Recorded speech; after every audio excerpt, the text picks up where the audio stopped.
কালিয়াগঞ্জ ব্লকের রাধিকাপুর পঞ্চায়েত, যেটা একদম আমাদের কালিয়াগঞ্জ ব্লকের শেষ প্রান্তে, বাংলাদেশের সাথে লাগোয়া একটা। গত রাতে মানে ঠিক 12টা 1টা বা 2টোর দিকে আর কি প্রকট একটা ঝড় বৃষ্টি এবং সাথে একটা ঘূর্ণিঝড় ওই এরিয়াটাতে হয়েছিল। বিশেষ করে টাঙ্গন নদীর ওই পারের যে গ্রামগুলো আছে, এই পারের যে গ্রামগুলো আছে, সেই টাঙ্গন নদীর দুই তীরের যে গ্রামগুলো আছে, বিশেষ করে রাধিকাপুর, তারপর হচ্ছে উদগ্রাম, গোটগা, বাগচা, বালাহার, নারায়ণপুর এবং ওইদিকে পালিগা, ফরিদপুর, দুর্গাপুর মিলে রাধিকাপুর পঞ্চায়েতের বিস্তীর্ণ এরিয়া গতকালের রাতে ব্যাপক ঝড়ে প্রচুর ক্ষয়ক্ষতি হয়েছে এবং মাকাই ক্ষেত এবং প্রচুর মানুষের ঘরবাড়ির টিন চাল উড়ে গেছে। গবাদি পশু যারা যে সমস্ত আছে তাদের গোয়ালঘর উড়ে গেছে। প্রচুর মানুষের ক্ষয়ক্ষতি হয়েছে।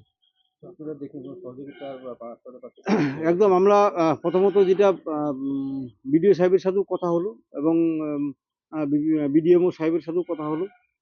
প্রথমত হচ্ছে যে রাস্তাঘাট যেগুলো বন্ধ হয়ে আছে গাছপালা পড়ে, সেগুলো খুব দ্রুততার সাথে রাস্তাঘাটগুলো পরিষ্কার করার কথা বলা হলো এবং আমাদের লোকজনও, আমাদের সমস্ত মানুষজন হাত লাগিয়েছে। সাথে ইলেকট্রিফিকেশন, অর্থাৎ প্রচুর পোল ভেঙে পড়েছে গ্রামে, তো সেগুলো খুব তাড়াতাড়ি যাতে মেরামত করে ইলেকট্রিফিকেশন করা যায়, কারেন্ট গ্রামের মানুষদের পৌঁছে দেওয়া যায়, সেটা পাওয়ার ডিপার্টমেন্ট দেখতেছে। এবং সাথে বিডিও অফিসের পক্ষ থেকে যাতে মানুষের ত্রাণের সামগ্রী দেওয়া যায়, বিশেষ করে পলিথিনটা এবং অনেকেরই হয়তো রান্নাবান্নার বাসনপত্র ভেঙে গেছে, সেগুলো যাতে পৌঁছে দেওয়া যায় প্রশাসনের পক্ষ থেকে, বিডিওর পক্ষ থেকে এবং আমাদের যারা জনপ্রতিনিধি আছে তাদের পক্ষ থেকে। আমাদের জেলা পরিষদের মেম্বার রামদেব সাহানি সেখানে পড়েই আছে, পঞ্চায়েত সমিতির মেম্বার পঞ্চমী দাস সেখানে পড়েই আছে, সভাপতি কালিয়াগঞ্জ পঞ্চায়েত সমিতি, সেও সেখানে গেছে। আমি নিজেও ছিলাম প্রথম থেকে।